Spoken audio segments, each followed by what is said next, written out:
Good afternoon, you guys. Your boy Bill Mahari here, represent Mahari Nation Sports Podcast. Much love to the entire LDBC and the entire basketball community. If you want more basketball content, tune into Basketball Conversations every Friday night, 9 p.m. Central Time. This is where we discuss basketball-related topics, news, debates, and everything else in the world of basketball. If you're new to the channel, make sure to hit the subscribe button, hit the bell icon to get all the latest notifications when I start dropping videos and live streams. So, let's get down to business here, shall we? So I had a chance during the weekend to listen over the Two Raw for TV's video. Go subscribe to his channel and pretty much heard about his perspective about why Shaq wasn't quite as dominant as people remember him for. And I totally agree, 100% of it. Now I did grew up during Shaq's dominant period when he was with the Lakers in the early 2000s. So my memories of that are probably a little bit more clearer than some of the rest. But I compensate that by studying the game much more thoroughly. Now, the reason why this has become much more of a topic of discussion here is because last week during on the live telecast on TNT, Charles Barkley named his top 10 greatest players of all time from his opinion. He had Michael Jordan, Oscar Robertson, Bill Russell, Kareem, Wilt, Kobe, LeBron, Jerry West, Elgin Baylor, Magic, and Bird. And I don't know what he did in the specific order, but I did remember reading that he had LeBron as basically number 5. And when Shaq pretty much heard that he was not in his top 10, Barkley pretty much said, I have you probably 11th or even between 11 and 13. And you know how petty Shaq can be. Pretty much took off his glasses and says, like, man, I'm going to see you, in the back, in a playful kind of way. Now, those two guys are always going back and forth. They always, joke around with each other, stuff like that. So it's not, I don't really care about that too much. What I do have a problem with is that how can you tell me with a straight face and like sell me like, you know, that this guy has a totally different opinion that doesn't match yours, but then you try to rip a man for it because of what he basically was talking about from his own perspective. That I have a problem with, and it's almost similar to a month ago when Paul Pierce announced his top 5 greatest players of all time and had LeBron number 5, and ESPN basically ripped him for it. And I really hate that because what you're basically determining is that you're not a fan of basketball. You're more a fan of the player, and you're just too biased to see who else was greater than the other players around him. And that's when I basically shut off the TV and not even listen to it any further. That's one of the reasons why I don't even watch a lot of the debate shows on Fox Sports or even ESPN. They're just too boring and too unbearable to watch. But I wanted to particularly talk about what Shaq and how and basically that period when he was at his best form. Okay, now yes, he won 3 Finals MVPs, but let's pump the brakes on that. How he was able to be dominant during those times when he won the championships with Kobe. You got to remember something, okay? When they made the finals back in 2000, Shaq matched up against Dale Davis, who was basically 6'10", maybe around 240 or 250 of muscle, okay? And the big thing that people tend to forget is that Shaq went up against Rick Smith, who was basically 7'3". Now, this wasn't the young Rick Smith that Shaq had problems with in the mid '90s when the Magic were facing the Pacers in the playoffs. This was an older Rick Smith who had foot problems, he had knee problems. He was pretty much on his last legs until he retired after the finals concluded. And then he went up against an older Sam Perkins, who's basically a stretch 5 at best. And Shaq basically had his way against those guys because he basically can run up to the middle of the floor. They could throw the ball inside in the paint, and even with the double team came, still wasn't strong enough because Shaq was able to power through the double team and still score, and that's why they was able to do whatever he wanted. Against the Sixers, he went up against Dikembe Mutombo, who was won the Defensive Player of the Year. But let's pump the brakes on that a little bit. Dikembe was beginning to be on the downside a bit, and Matt Geiger rarely played all season long because of hamstring injuries, and Todd McCullough was too petrified to play against him because he wasn't strong enough. And Shaq pretty much owned that series. All right, pretty much had his way with it. And the same thing can be said with the New Jersey Nets against McCullough, who was their starting center for that team. And so we need to slow down about the dominance of what Shaq was, okay? Because yes, he won those finals MVPs, but let's make something clear. The West had like very good power forwards with Rasheed Wallace, with Chris Webber and Tim Duncan, all right? And then you had some good stretch centers like Vlade, even though Vlade was a little bit older at that time in Sacramento. You had Arvydas Sabonis in 2000 who could still shoot the ball from long range and was a very good passer out of the post. And then you had David Robinson, who was pretty much old at that time. All right. So let's slow the brakes down. That's why Kobe was much more significant in terms of the matchups of those Western Conference teams. Okay. But the other thing that people tend to forget is that even though Shaq was very athletic in Orlando, he was not the most strongest player at that time. Okay.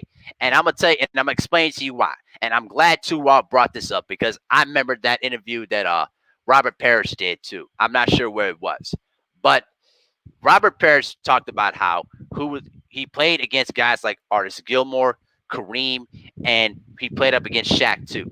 And he pretty much said with a straight face that Shaq was very athletic, but he wasn't the most strongest player that he ever went against.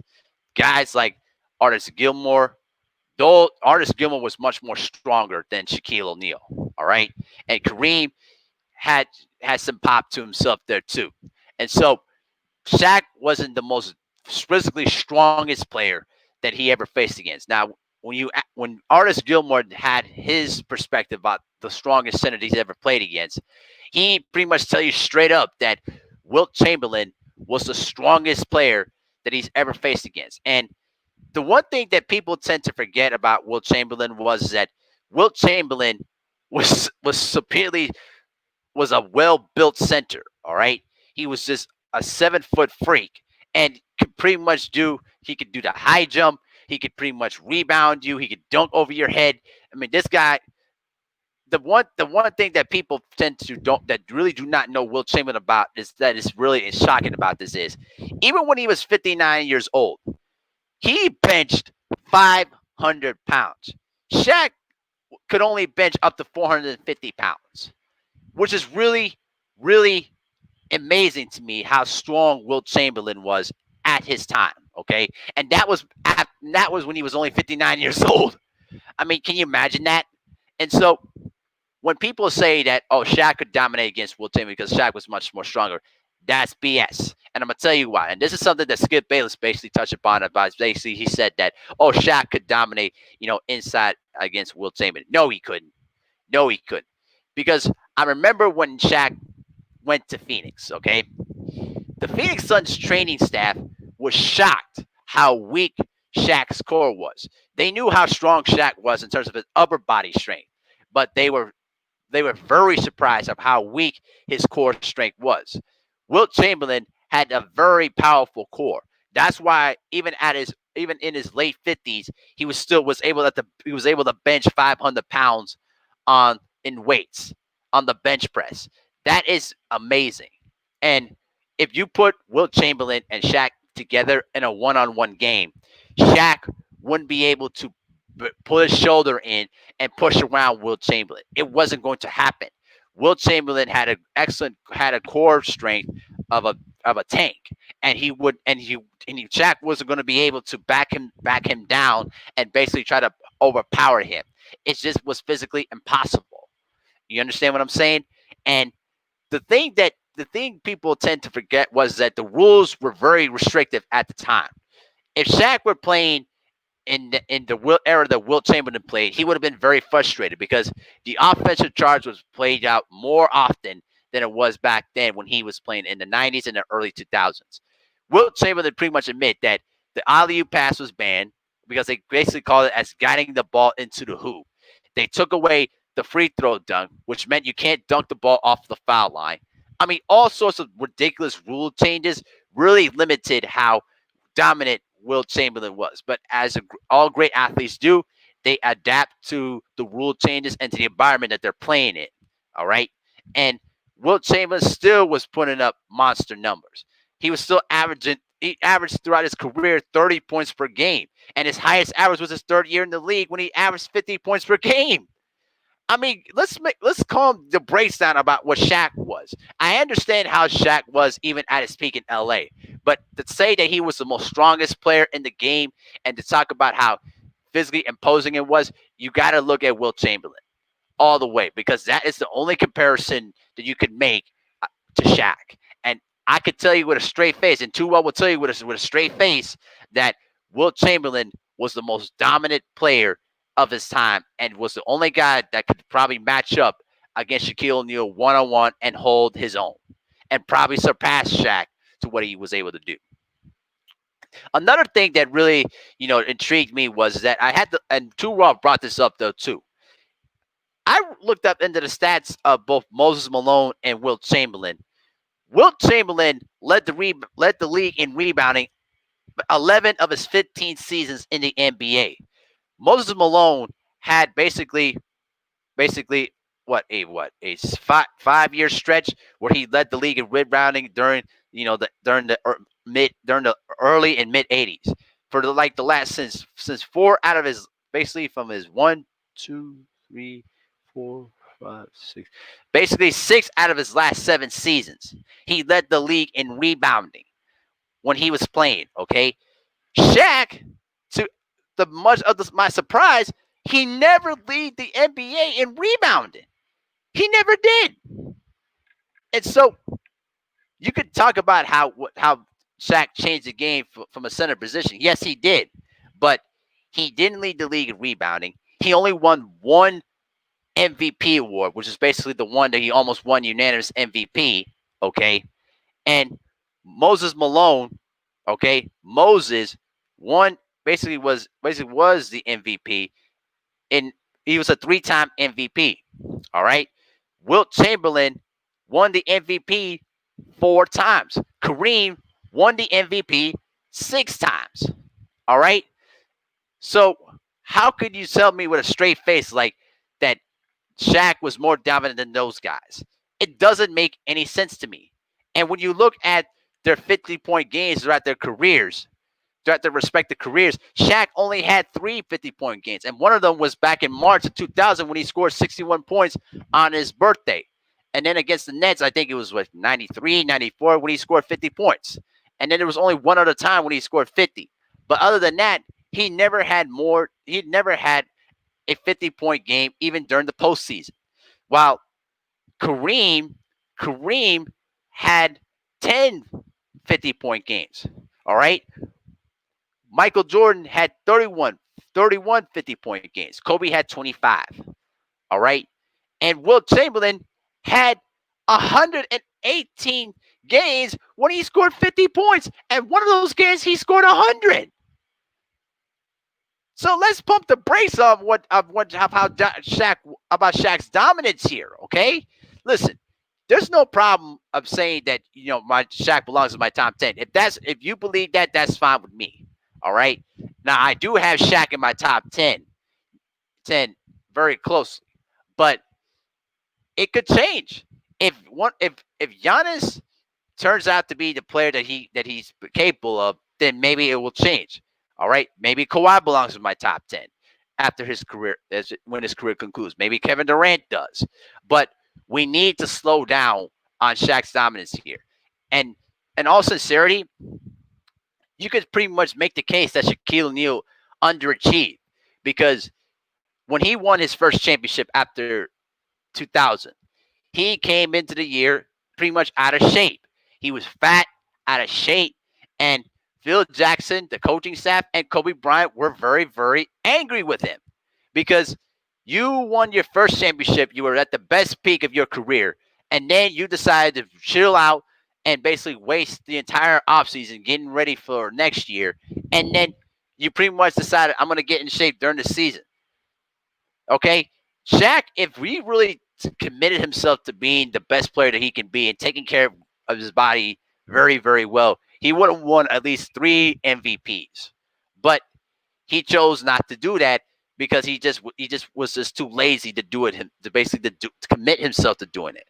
That's why Kobe Bryant had all those great years, and he got better as he got older too.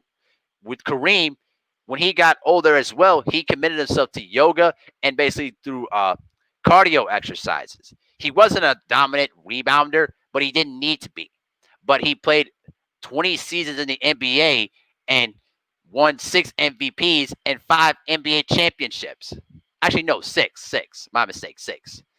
So we need to calm down the brakes on what people remember Shaq was. Now, again, he's a Hall of Famer. He's a top 5 great center. Some people have him as a top 10 great center based on how you grade it.